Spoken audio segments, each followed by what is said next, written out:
This is the Blaring Out with Eric Blair show, and today I'm pleased to have hot water music vocalist and solo artist Chuck Ragan on the show. So Chuck, yeah, man. You just got done playing in front of God knows how many Social Distortion fans here at the Hollywood Palladium. This is the first of a 3-night sold-out run. How does that make you feel, man? It's intense, man. It's absolutely intense. I couldn't be... Honestly, I couldn't be more honored, privileged. I mean, I'm blessed to be here, you know. I mean, I never had any idea that, you know, when I was listening to this band when I was 12 years, or whatever, you know, 24, 25 years ago, that I'd be standing up here playing in front of them. And it's pretty amazing, you know. And, I mean, I feel like, you know, I've had all the help and the support from family, from friends, and everything along the way. But I gotta say, man, it's a testament to the fact that if you put your mind to something, if you dedicate yourself, no matter what you're doing in any kind of art, if you're living an independent lifestyle, an independent life, whether it be music or photography or art or painting or whatever, you know, obviously, yeah, you got to pay your dues. You got to make a lot of sacrifices to continue doing something that you love, whether you're eating it or not, you know. But, you know, the fact of the matter is if you just keep on trucking and you keep doing what you believe in, you know, every once in a while something beautiful is going to happen that's just going to rip your face off, you know. You think and so? that's what this is. That's what this is. What kind of adversities? Because it sounds like you're talking about that you've actually had some barriers and adversities to get into this place. And what are some of those? Oh man, I mean, I'm a musician. I mean, I am a touring musician, and what you're talking about is, man, I mean, there is a gajillion of them. I mean, you know, just kind of growing up, touring, playing music, and you know, back in the old days when we used to book tours, and you know, we would book 30 shows, and you know, 20 of them would fall through. You know what I mean? Yeah. And, you know, we're all scrounging change, pooling our money, panhandling, doing whatever we could to pool our money and buy a couple gallons of water and a few loaves of bread and a couple jars of peanut butter. And that's how we just kept going. You know what I mean? So yeah. Kind of like that movie, Another State of Mind, with Social Distortion. You've seen that, right? Yeah, sure. So sure. That's totally like, that's the rock and roll lifestyle until, you know, you hit it big or whatever. Yeah, but I mean, like, I think, you know, whatever, hitting it big, it's, you know, I think a lot of people have kind of a different, you know, perception of that. I mean, like, you know, I mean, a lot of people, you know, they see us coming out here and opening up for this show, and it's massive, it's tons of people and all that. But I mean, the reality is, we're all still living hand to mouth, man. I mean, we're all still living paycheck to paycheck. We're musicians. There's not a whole lot of security in it, you know. You know, it can be tough, you know. You know, but I just think that's applied to the working class. That's just like, you know, if you want to stay independent, you want to stay free, you have to, you got to cut yourself up a little bit. Yeah. You got to be willing to not win all the time, you know. And like that's just kind of a simple way of looking at life. But I gotta say that, you know, even though, you know, you live a life, you know, whatever, you know, you win some, lose some, right? But every once in a while, you know, at the end of the day, you lay down and you're like, hey man, I'm free. I make my own schedule, you know, I do what I want. I don't follow rules from anybody other than my own. You know, I treat my friends the way that I want to be treated, and I mean it's a really simple way, but you know, there's you know, a good friend of mine a long time ago told me, when I was talking about this same thing, and he was like, "Hey, buddy, you either roll with the punches or you lay down. And for people like us, only one of those is an option, And I mean, that's all it is, I mean, we work hard, we do our best. Sometimes we have some hard knocks, but that's what makes us who we are.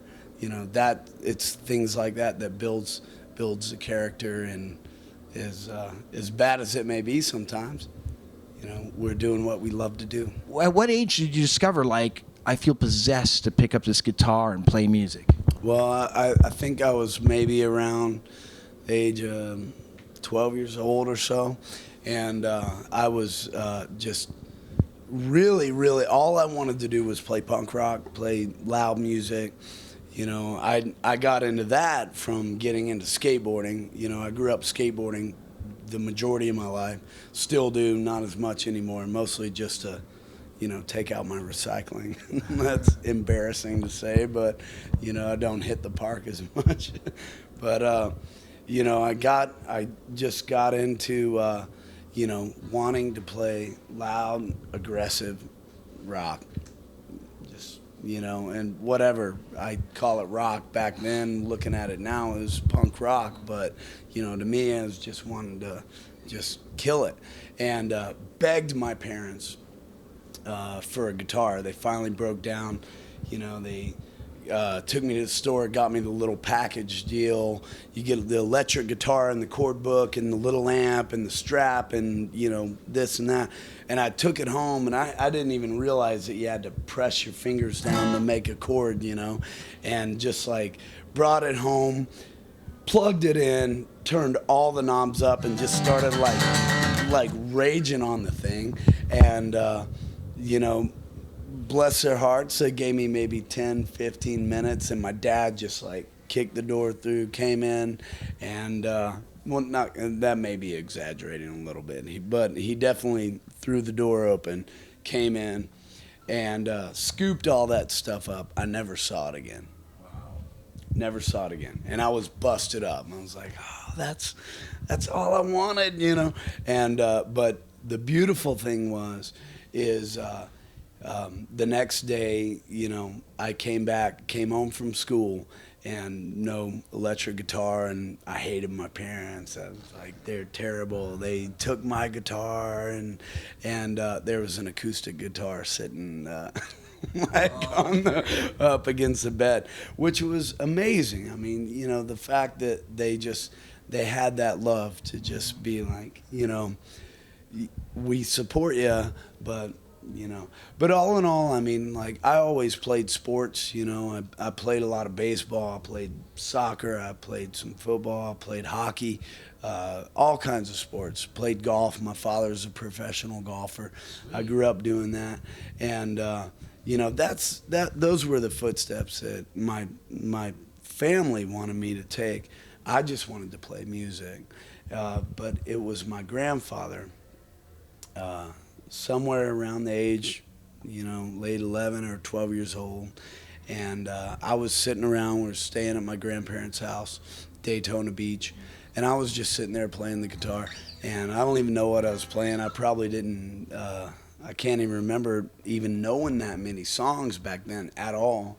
And he would just sit back and he would read his Louis L'Amour books and smoke his, Sir Raleigh tobacco and just kick back. And, he just one day he's like, play me some songs. And I didn't even know any songs, but I was just kind of playing. And he stood up and he came over to me and he kind of grabbed me in that, like, grandfather, authoritarian way. Like, he was like, boy. And he knew how my parents felt about me playing guitar. And he was like, boy, do you love playing that thing? He's like, yeah, Granddad, I love it. I love it. And he said, he's like, well, you're a fool if you ever put it down. And don't let anybody ever tell you any different, even your parents. And that was massive, man. That was huge. That changed my life. Because, that wasn't, even though I was I was a little, hellion kid, and did a lot of really wrong things to my folks. You know, my parents. Like growing up, I was a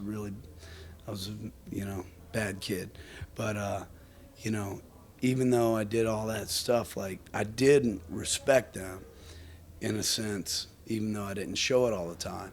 But the fact that my granddad like came down and said something like that kind of trumped everything. You know what I mean? Where I was like, oh man, you know, granddad's saying it, so The final word. like it's all right.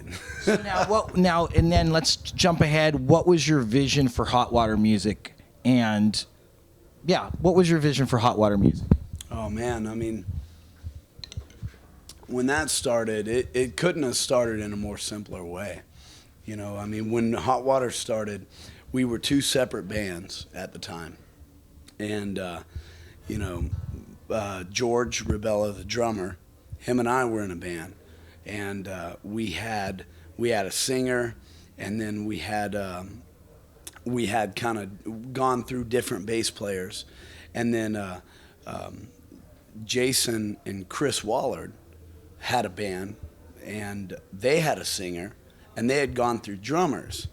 And it was kind of this weird time where we were all friends, we were all together, and you know, we all kind of realized where we were living, nothing was going on. It's just kind of a like dead town.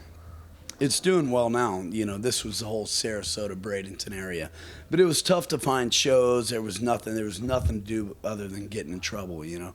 And like we all decided collectively, let's get out of here. We kept hearing about this town called Gainesville, and it was like, you know, to us at the time, it was like the Mecca. You know, it was like, oh, there's shows every night. There's house parties, the Hardback Cafe. There's all these punk rock shows, all these great bands, and we were just like, let's do it. Let's get out of here.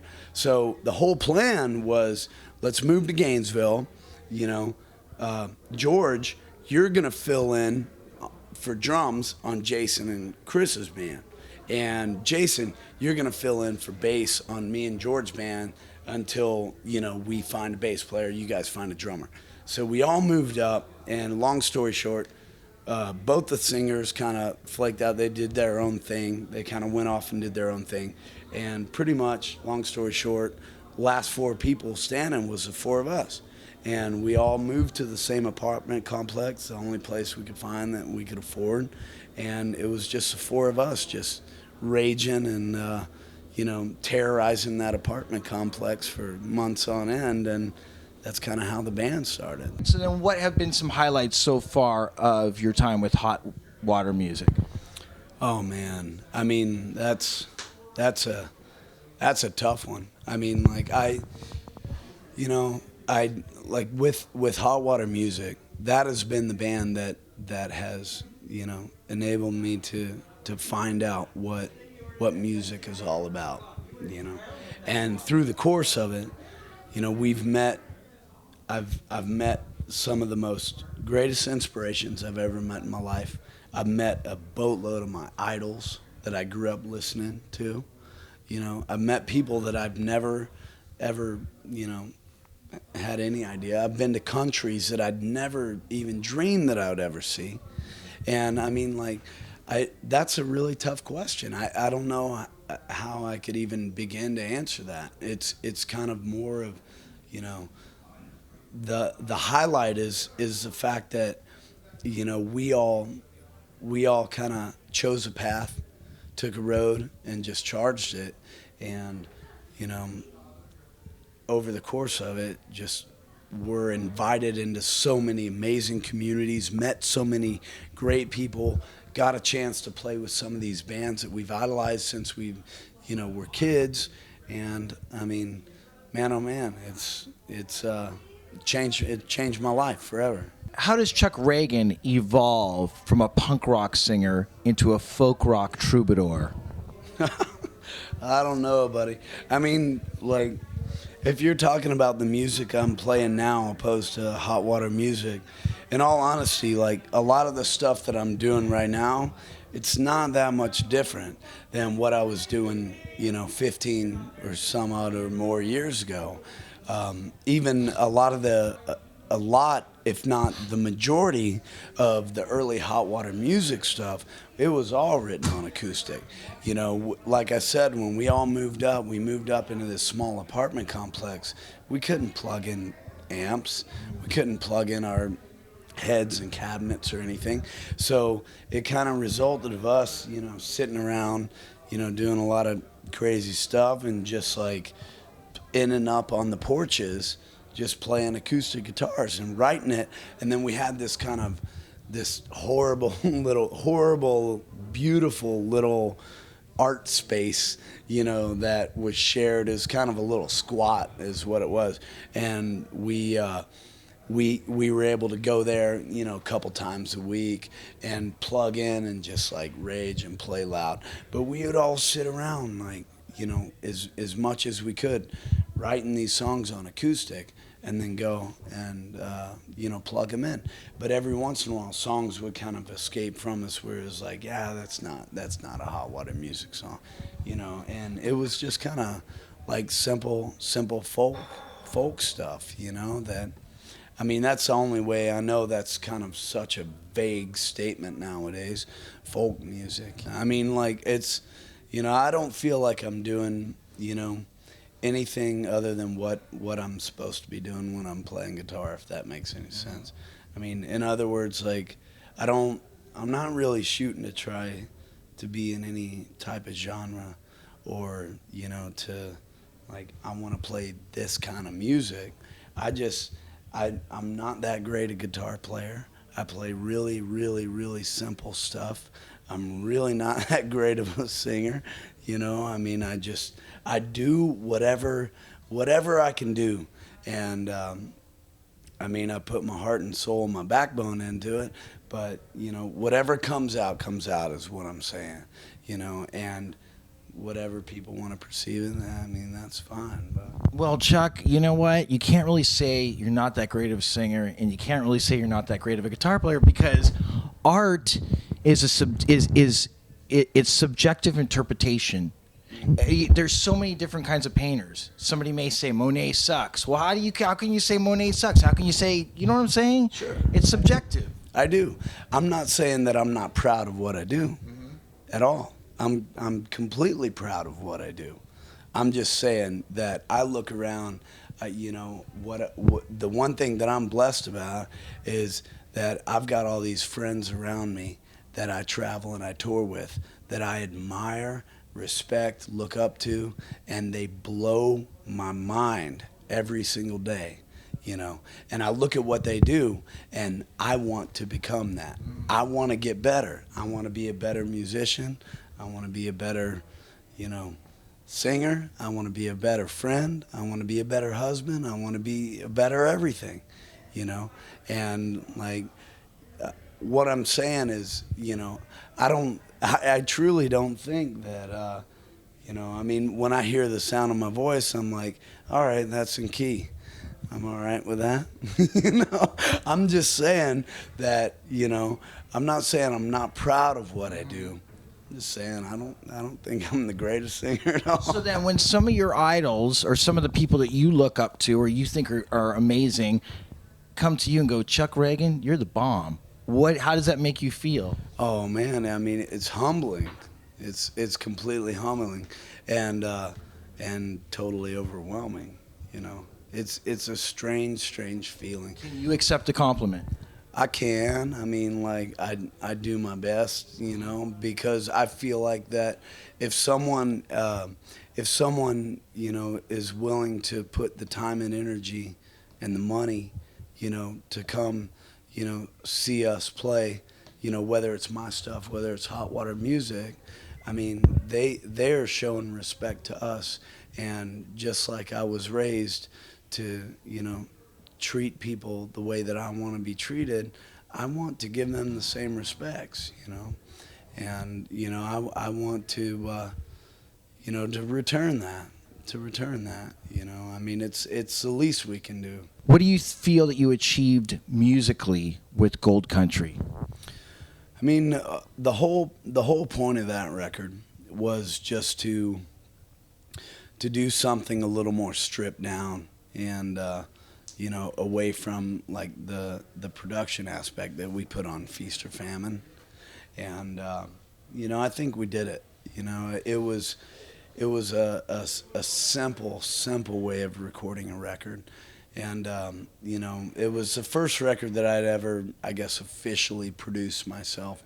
And I love it, but just like anything else, playing music or doing any kind of art, you do something and you just love it. You got everything into it, and then you give it 6 months and you go back and you're like, I could have done this and this and this. But that's the whole point, right? Is just to constantly evaluate yourself, constantly look at what you've done and figure out how you're going to do it better next time. And for Gold Country, I wanted to make a stripped down record. I wanted to get my friends involved. I wanted to do something where, we were all living in the same place, recording in the same place, finishing a day of tracking and going and building a fire and just kind of sitting around the fire and talking about what we did, what we're going to do tomorrow. And we did it. We made it happen. That brings me to my next question. Revival, the Revival tour. Yeah. Okay, how did that come about, and what's the most satisfying thing about it for you? Yeah, the Revival tour is, I have to say, first and foremost, even though like my wife and I, we've just kind of spearheaded this whole, thing, and it's our passion, it's our top priority, it's what we want to do, it's what we want to carry on for years ahead of us. It's not an original idea. It's not. It's a very, very old school way of sharing music and presenting music. The Kingston Trio and Pete Seeger and all of those bands used to tour together. Sure. Yeah. Yeah, absolutely. Like the way that we figured. What it came from was me just kind of being on tour, and I would go out on tour for 2-3 weeks, and with some good buddies, and the last week we would all end up on stage together playing each other's songs. And the idea was like, well, hey, why can't we kind of communicate beforehand, set this up to where we are all just like, all right, this is what we're going to do. We're going to get together, let's play on each other's songs, let's just have a good time, cut loose, But it's nothing original, man. It's a very simple, old school way of playing music and sharing music. And the most beautiful thing about it to me is it makes it a hell of a lot more special for not only the fans and the people who pay their hard-earned money to come see it, but for all the players and all the workers and all the people who are on the tour. It's a very communal way of just kind of, coming together and, throwing everything out in people's faces, everything that we love, And the most important thing about that tour is that we're trying not to draw any lines, That's why when we start a show on a Revival tour, whoever's on it, myself or Frank Turner or Ben Nichols or Tom Gable or Tim Barry, all these people, like whoever it is, whoever happens to be on that bill all night, what we do is when it's go time, when it's show time, we all take the stage together. And we do that for a reason, to let people know, hey, there's no lines here. There's no egos here. There's no headliner. There's no nothing. This is everybody who you came to see, And then we just go on and do our thing. And to me, the most special thing about that tour is just the fact that it's uninhibited. It's us, just all of us, like-minded people sharing music that we believe in to people who believe in it. Now, it sounds like wanting everybody to be equal, it's almost a spiritual type of thing. Are you a spiritual person? I am. I mean, I feel so. You know, I feel like I'm, you know, fairly spiritual. You know, certainly not religious. You know, unless you want to talk about fishing, and that's a whole nother animal. You know. Did your parents did they raise you being like going to church and stuff like that? Oh yeah, I grew up in a good old Southern Baptist household, and I grew up in the South, you know, and I was raised, you know, going to church, you know, every Sunday morning, every Sunday evening, on Wednesday evenings, Sunday schools, you know, all that. I went to Christian schools, you know, and you know that's. I feel like, you know, throughout my whole life, that's been a massive part of, you know, my character, just as well as my rebellion, you know. I mean, like, I respect my parents to the fullest, you know. We may not see on the same lines all the time, but my goodness, I respect them to the fullest extent. They are so stout and sure in their beliefs, and it works for them, and I have to respect that, you know, just like anybody with their beliefs. It may not be my way, it doesn't work for me, you know, but yeah, I mean, all in all, yeah, I feel like I'm a completely spiritual person, but you know, I find my peace, you know, in the woods, on the water, you know, with my wife, with my dog, you know, in certain ways that a lot of, I guess, religious people, you know, may relate with, but can't really, you know, I don't know. It's different. Apparently, you're working on some fantastic album right now. A new album. Well, Casey, your tour manager, said you got to talk to him about this new album he's working on because it's going to be awesome. I have a crazy idea, and I don't even know if it's going to work. You know, I mean, I feel like it could work. You know, but I found this old farmhouse out in the San Ynez Mountains. I found this place randomly, you know, and it's basically, you know, this old or a few different structures, these old farmhouses that were built in the late 1700s. One from New Hampshire, one from West Virginia, one from somewhere in the Carolinas. And back in the 80s, they moved them out here and they put them all together with all the original lumber, nails even, like a lot of, it's just gorgeous. It's not a studio, but I found it randomly. I went out and I checked it out because I saw it and I'm like, man, I would love to record a record there. You know, just like get there. As long as you have just some simple gear, you have the right microphones, just have at it, you know, get the right people involved. And it's more so all about just tapping in to the right energy of the place. And when I saw the place and kind of walked around there, and it sits on 150 acres out here in the mountains, and it's gorgeous. I mean, it's gorgeous. And acoustics look like they would just sound incredible in there.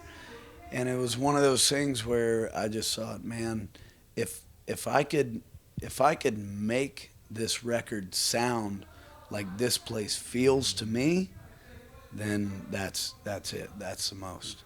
How many songs do you have so far? I mean, do you have songs that you're thinking of doing there? Oh yeah, well shoot, I don't know, man. I mean, I've got 15 or 16 that I can play start to finish, and I've got another, I don't know, 7 or 8 that I would love to finish before we went into it, you know. Is this going to be like a full band or just like a 3-piece? I would like to do it.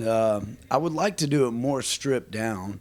I would like to do it. You know, a lot of the past few records that we've done, you know, we've all, you know, kind of embellished it here and there.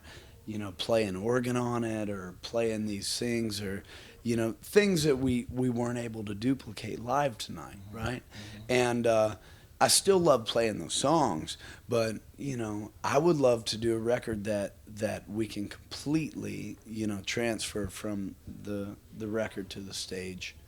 There's no, you know, it sounds the way it is. I wanna make the songs stand up on their own, and just do it simple, do it in an old school way, and just, you know, cut loose and try and get some real good sounds. We all have great instruments, you know. All the boys are really, really talented. I have no doubt that we can make a great record. I wanna strip it down even further than what we've done before. Tell me about your relationship with the guys in Gaslight Anthem and how that works for you in your life. Oh, I mean, we just came off a tour with them over in the UK and Europe, and man, oh man, it was one of the greatest tours we did. I mean, they're just incredible people, incredible folks, unbelievable band, you know, and I couldn't be more proud of them. I mean, they're blowing up right now. Yeah. Like, they're doing really well, and you know, they deserve it. They deserve every bit of it. And the best part about it to me is just kind of sitting around with them, having coffee, you know, having a beer, you know, eating dinner, you know, sitting around tuning guitars, whatever. You would never know it. I mean, like, they're just as common and as down to earth, as salt of the earth as people get, and you know, they're blowing up, and that's fantastic. These guys, they're not letting it go to their heads. They're right on track, and you know, they're a band that I can certainly see, you know, just like getting up there and killing it 30 years from now.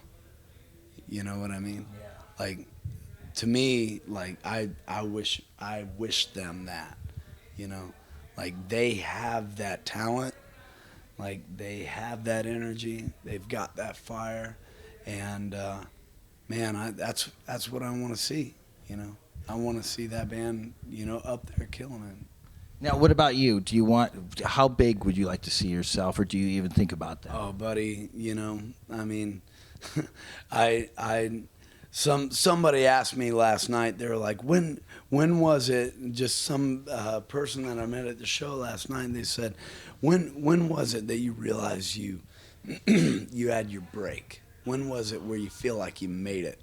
And the only thing I could think of was when somebody gave me a show. You know, like when somebody said, yeah, you can play this show. You know, I mean, honestly, man, I've fulfilled every dream I could ever have, everything I could ever imagine years ago. And all of this, you know, for the past good decade or more has just been a blessing, just the sugar on top, you know. I mean, it hasn't been easy, you know. I've definitely just made a massive amount of sacrifices, and I've, you know, learned that, you know, you have to do that to live this life. But, you know, all in all, I mean, man, I'm doing what I love, and I never dreamed that I would ever, you know, have these opportunities or be here. So I can't be nothing but thankful or blessed for being here. You know what I mean? Yeah, no doubt. Like, it is what it is. And I mean, man, oh man, I'm just honored. Chuck, what is next for you? Well, we're doing that new record in March. My wife and I have been trucking hard, just kind of putting together a revival tour. We're doing one in Canada in late May through June. Dave Hawes from the Loved Ones is going to be on that. Corey Brannon, I'm going to pop on here and there. We've got some other friends that, you know, definitely won't disappoint that may join on. Come the fall, September and October, we're doing the revival tour over in the UK and Europe. And it's going to be myself, Brian Fallon from the Gaslight Anthem, Dave Hawes from Loved Ones. We're trying to get John Sampson from the Weaker Thans, You know, possibly Dave Andriano from Alkaline Trio. Just, you know, just a lot of friends together. I mean, we'll see what happens. You know, things change every day, so you never know. But yeah, I mean, I'm getting ready to record this record in March. We're out on tour, finish this tour with Social D. We're gonna do another one in April, May. Hot Water Music. We're gonna be writing some more stuff in the summer. Nice. Who knows when we're gonna record when it feels right. You know, just charge it like we do, and just keep on living the dream, man. Keep kicking ass. How does Mike Ness treat you? He's been nothing but cordial and amazing. I mean, like you know, I'm kind of just been blown away on this tour. I mean, he's watched a couple of sets, and you know, today he poked his head in the backstage room while we were playing a song, and he was like, "It sounds like you need a harmony on that chorus there, buddy." You know, yeah, man. I mean, it's crazy to be here. It's surreal. It's surreal. You know, all these guys. I couldn't be.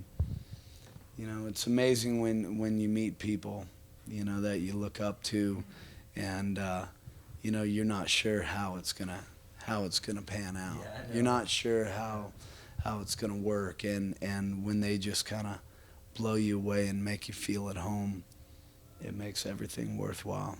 And with that, Chuck Ragan, thank you very much for being on the Blaring Out with Eric Blair show. Pleasure. Thank you. Blaring Out with Eric Blair show with Chuck Ragan signing off. The Blaring Out Show.